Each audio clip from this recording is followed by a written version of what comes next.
Muslims are not friends, they're enemies. Ephesians 6:12 says otherwise. They are not the enemy. The real enemy is the one who has them deceived. I don't have Muslim friends for obvious reasons. You should. More opportunity to serve and strengthen your own faith, the way I see it. Why waste time debating a Muslim? Just be a light unto the world. Exactly 1 year ago, I started this channel. I decided to call it Give Light because that's the entire purpose of what I do here, to give the light of Christ to the entire world. I do understand that quite a bit of the content that I make here is controversial to Muslims, and I want to make something clear. I'm not apologizing for that. But I do come across comments like the ones that I just read fairly often on my videos. There are some who think that because I make content that refutes the Quran, that I stand in opposition to Muslim people. I don't stand in opposition to Muslim people. I stand in opposition to Islam.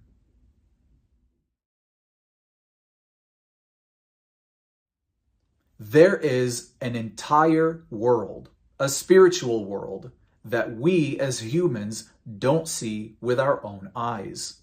Despite this, we still live in it, Christians included. Ephesians chapter 6, verse 12 tells us, "We do not wrestle against flesh and blood, but against principalities, against powers, against the rulers of the darkness of this age, against the spiritual hosts of wickedness in the heavenly places."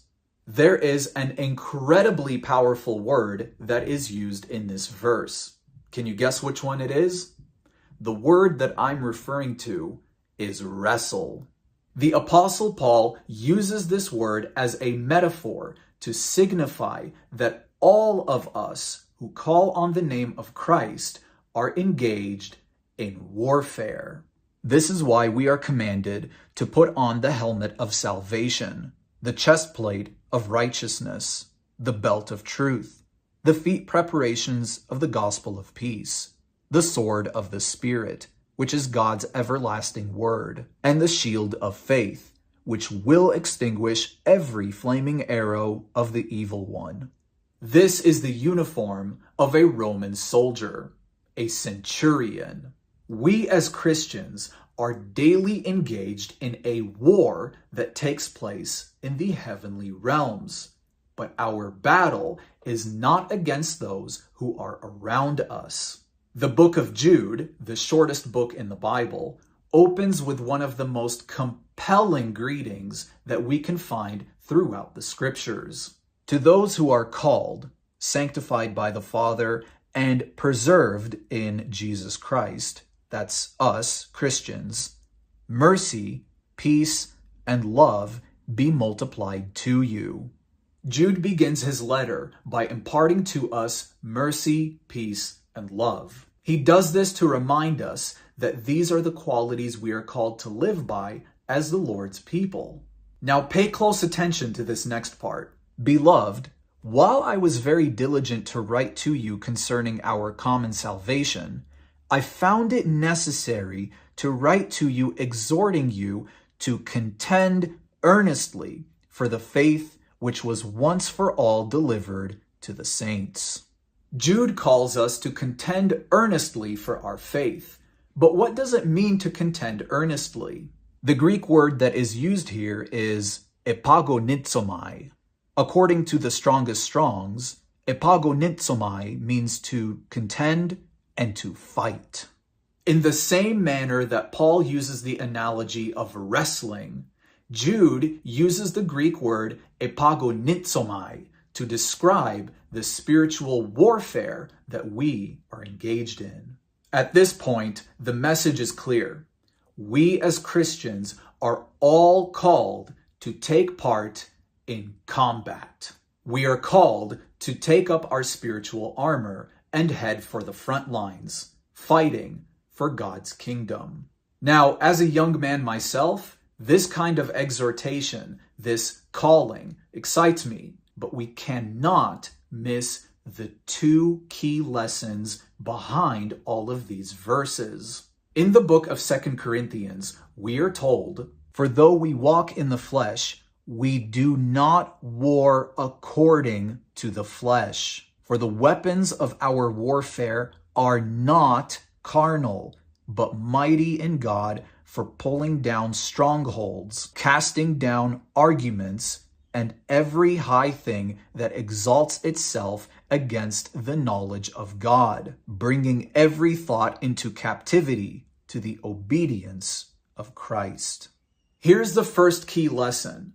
We are not at war with people. I, Reese, am not at war with our beloved Muslim friends. I am at war with the ideas and purposes of Islam because they oppose the truth of the gospel. But I am not at war with those who Christ willingly died for on the cross.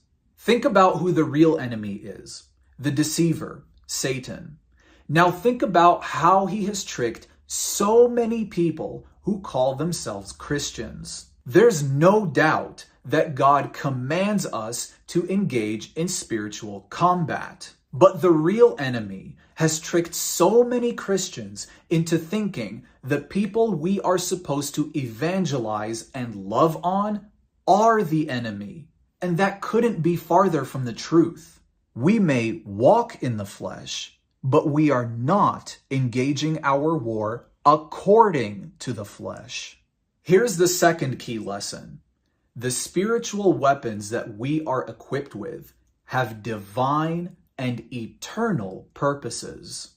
The Apostle Paul writes that these weapons we are equipped with are mighty in God and designed to bring down strongholds. The word strongholds is ochiroma in Greek.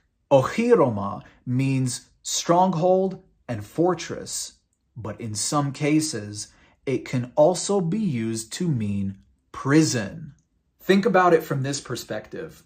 As Christians, God has given us the power to bring spiritual prisons down and set the captives free. Now think about our Muslim friends. Not long ago, we learned that Quran chapter 3 verse 54 describes Allah as the greatest of all schemers. However, the word used for schemers in that verse is makir in Arabic. And if you remember, Lane's Arabic lexicon defines makir as he practiced deceit, guile, or circumvention, desiring to do to another a foul, an abominable, or an evil action. Our Muslim friends are held in bondage to a God who calls himself the greatest of all deceivers. These people, whom God loves and died for on the cross, are not the enemy. They are the prisoners of the enemy. And we are called to go out and wage war against that enemy, setting the prisoners free. Why waste time debating a Muslim? The answer is simple. It's because the human soul knows no time. We are all created in the image of our timeless Father in heaven, who desires all men to be saved. Stop casting your pearls to the swine. On the contrary, there is more joy in heaven over one lost sinner who repents and returns to God than over 99 others who are righteous and haven't strayed away. Muslims are not friends, they're enemies. How can we ever call anyone an enemy for which Jesus was hanged on the cross? The next time you see or talk to a Muslim, remember my face. I used to be one of them. I used to be a prisoner to the same spiritual strongholds they are held captive to. And here I am now, waging a spiritual war against those very strongholds alongside you, giving light, the light of Christ, to the entire world. Until next time, salam.